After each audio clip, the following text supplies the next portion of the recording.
I think that in this world and in the real medieval world, marriage was definitely politics by other means. It was one of the prime sources of glue that held people together in larger societies. And one of the fundamental things that sets up the whole drama of our series, marriage was a way to bind two families together. It was a form of political alliance. And royal marriages are one of the ultimate examples of this.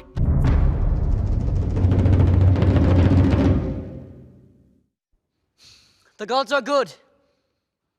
Solaris, I will gladly wed your sweet sister. You will be my queen.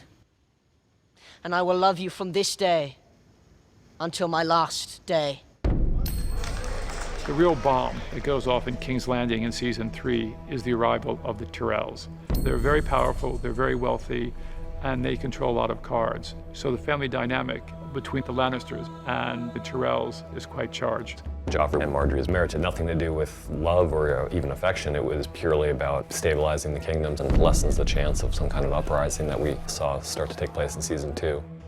Tell me what you think of her. With the Tyrells beside us, we'll crush the Northerners, hang their lords, burn their strongholds, sow their fields with salt, and no one will think of rebelling for another century.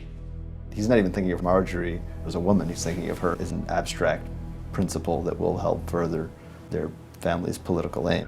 It just makes Tywin's job much, much easier. The Tyrells allow them to solidify their hold on the south. I have 7 kingdoms to look after, and 3 of them are in open rebellion. His prime objective is to ensure the survival of the Lannisters and to maintain the status quo, and only change it for the betterment of him and the rest of the Lannister clan. And the way to ensure your legacy and so forth is through marriage. For the Tyrells, I think the idea that their eldest daughter is going to be queen is immensely attractive. Marjorie's clearly got a hunger and is incredibly ambitious. Do you want to be a queen? No. I want to be the queen. Marjorie knows exactly how to play the game better than almost anybody else. She, of course, is the granddaughter of one of the great matriarchs in our world, Olenna Tyrell. She is the mother of the present Lord of Highgarden, Mace Tyrell, and she is a very sharp lady. I want you to tell me the truth about this royal boy. We've heard some troubling tales. Is there any truth to them? Sansa's an interesting girl. You know, she's beautiful and comes from a famous family, and I want to find out about all sorts of levels of information, definitely. I think they want to get to the top, by hook or by crook. That's part of the fun, isn't it?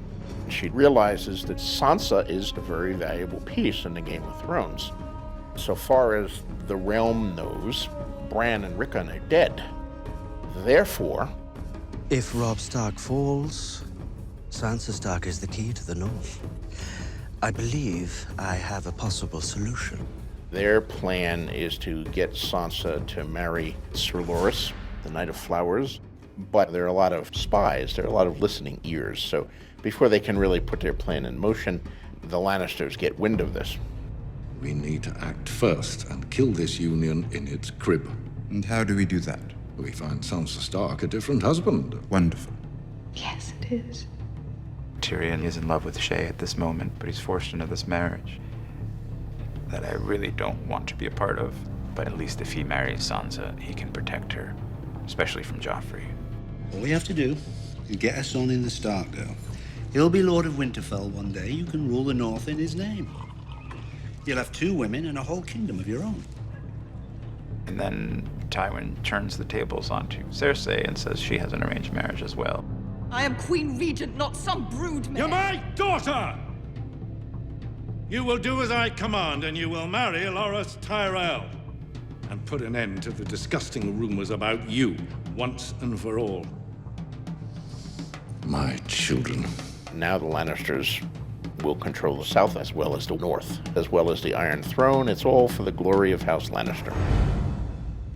My mother always told me you Westerosi were a grim lot.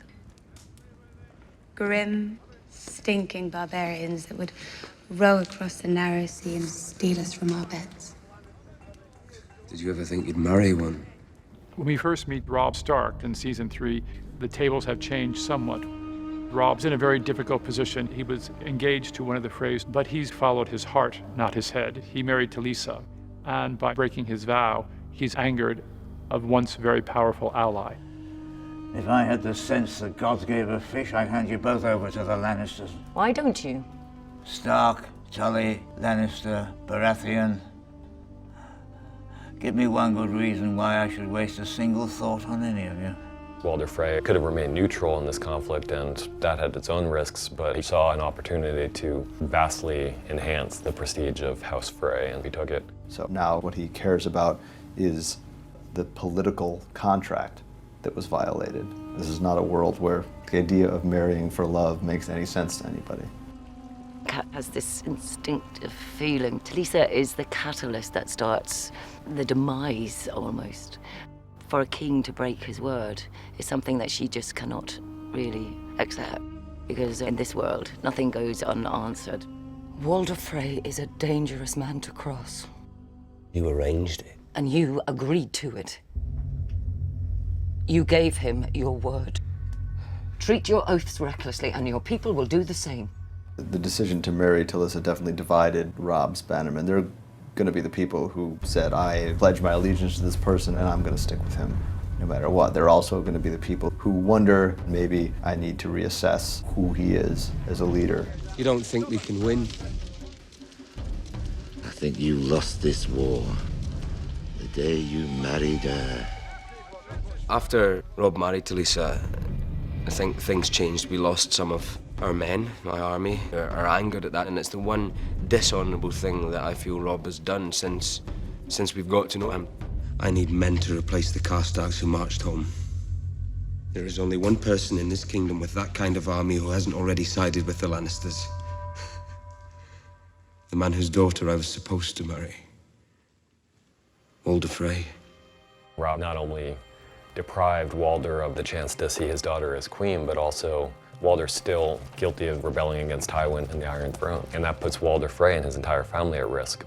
So something that Robb has to try to do is mend a lot of broken bridges and see if he can repair the damage that he's done by a lot of bad decisions. We will do whatever we can to give Lord Frey what he needs. Not what. Whom? Our father requires Lord Edmure to wed one of his daughters.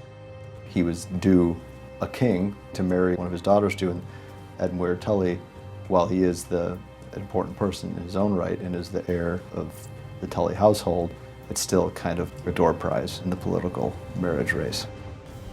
I've won every battle, but I'm losing this war. If we don't do this and do it now, we're lost.